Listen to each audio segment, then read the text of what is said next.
Я прочитаю вам несколько стихотворений, пусть это будет как пролог, чтобы ангел сюда залетел, правильный, а потом уже мы будем об остальном говорить. А начну я со стихотворения, строчка из которого послужила названием встречи. Я знаю этот сердце стук, опять соблазн меня поманит отдаться чистому листу, наполнить жизнью пустоту и, не измучив, не отстанет. Он ядом кровь мою отравит, но снова знать мне не дано, но только знать мне не дано, кто вновь рукой моей правит, и кто меня искать заставит из слов важнейшее одно, что возникает как-то вдруг и доведет до совершенства структуру строчки, знак и звук, что есть сладчайшее из мук такое странное блаженство. И вот уже звучит без фальши, хоть слабо, музыка внутри, и рифмы вспыхивают дальше легко, как будто бы фонарщик вдоль улиц зажигает фонари. Шалью пуховой укутался дачный поселок, и не разбудит его от ленивой дремоты воронов стая в цыганском галдении веселом, и на замерзших ветвях воробьиные ноты. Мягко пружинит земля за стеной снегопада, летние скрылись пути, миражи и мороки. Здесь не кричите так громко, и слов здесь не надо. Прямо с небес опускаются тихие строки. Нежности строгой назначено долгое время, ею пространство объято и сковано прочно.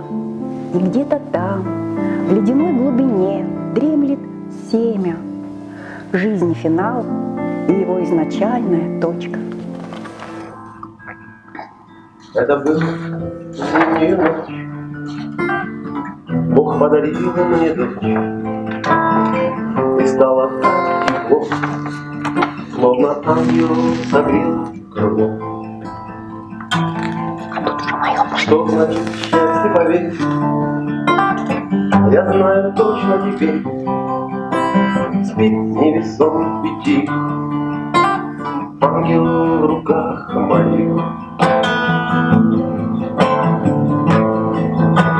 Светлеет ноченька, спи, моя доченька, качает память метель детскую колыбель.